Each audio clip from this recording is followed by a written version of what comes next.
Now, mantras are not random sounds. They're specific sounds from nature. Each mantra has a certain quality that creates particular effects in your consciousness, like our chords that we played here. If you want a soothing sound, you don't just pick out any old sound at random. If you do that, then instead of harmony, you just get a bunch of noise, a cacophony.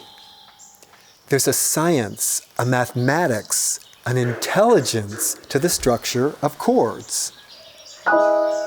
So like this, mantras are not random sounds. They're intelligently structured sounds from nature that resonate in your consciousness and give specific, predictable benefits. Now, where did these mantras come from? The ancient meditation masters didn't make them up. They didn't compose these mantras like you might compose music. Because mantras are natural sounds from nature. Always remember this. The masters actually discovered these mantras. They were sitting there deep in their meditations. And they could actually hear these mantras while they're sitting there in deep silence. And they discovered many mantras. Mantras that promote peace of mind. Mantras that give you energy. Mantras that bring out your courage and make you brave, or bring out your talents, or that give you contentment and satisfaction.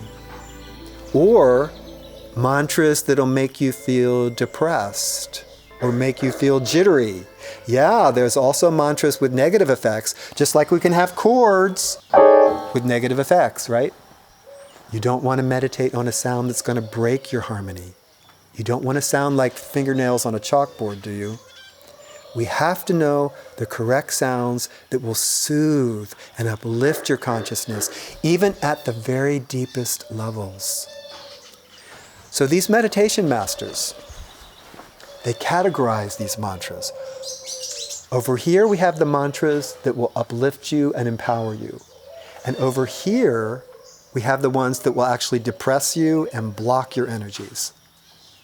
So the masters would only give out these beneficial mantras to the people for their meditation, these little capsules of music.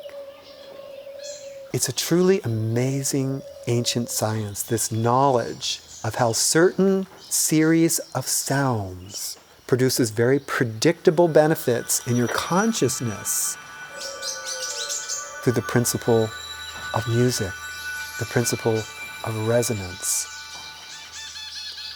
Even the frogs are enjoying this talk.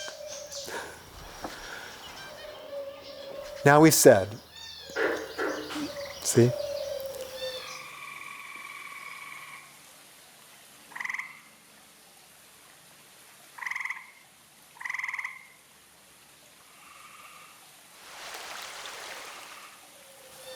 We've said, OJAYA is the martial art of inner self-defense.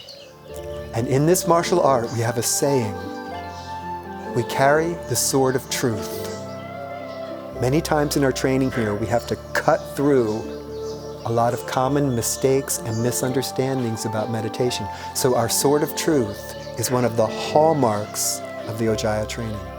For example, we need our sword of truth right now to say that mantras are not English words or phrases, or French or German or Chinese words for that matter.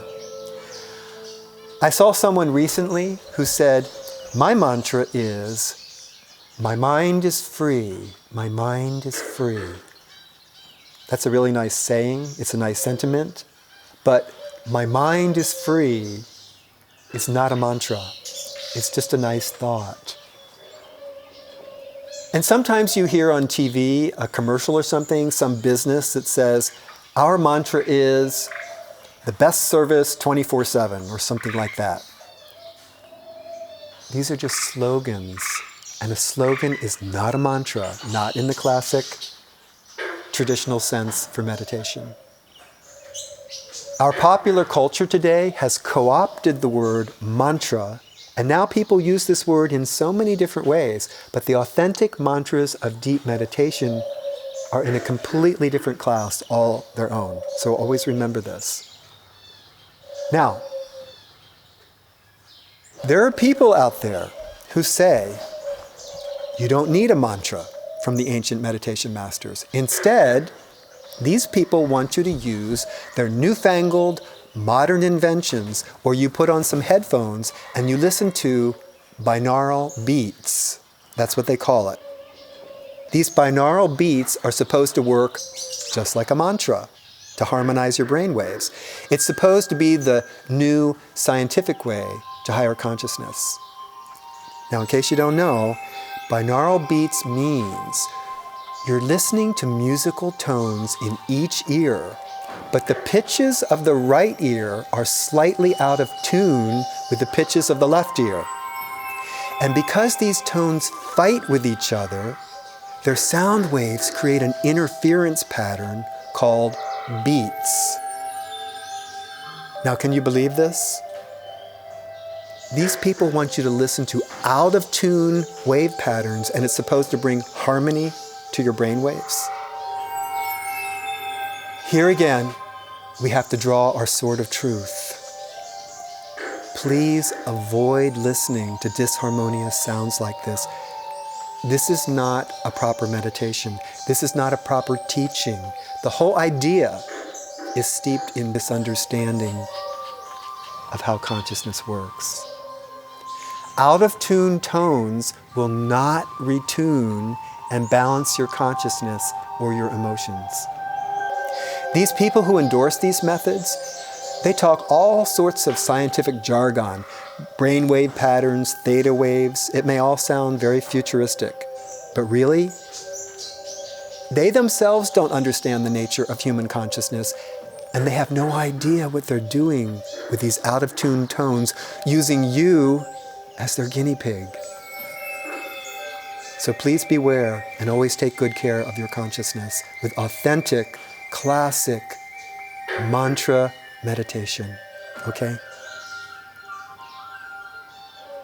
Now, mantras, on the other hand, are pure, natural sounds, precise sounds, and they're not fabricated in some laboratory. Mantras are natural, organic sounds, the primordial language of nature. See, your consciousness is a part of nature, right? Everyone's consciousness is a part of nature. And just as there are rhythms and harmonies throughout all of nature, there are rhythms and harmonies within your own consciousness. And these ancient meditation masters explore deep into the nature of consciousness, and they learn to understand how these mantras can be used in your day-to-day life to totally empower you. We're going to learn a lot more about mantras in this course. The main thing to know right now is mantras are the language of nature, and they work on the principle of music.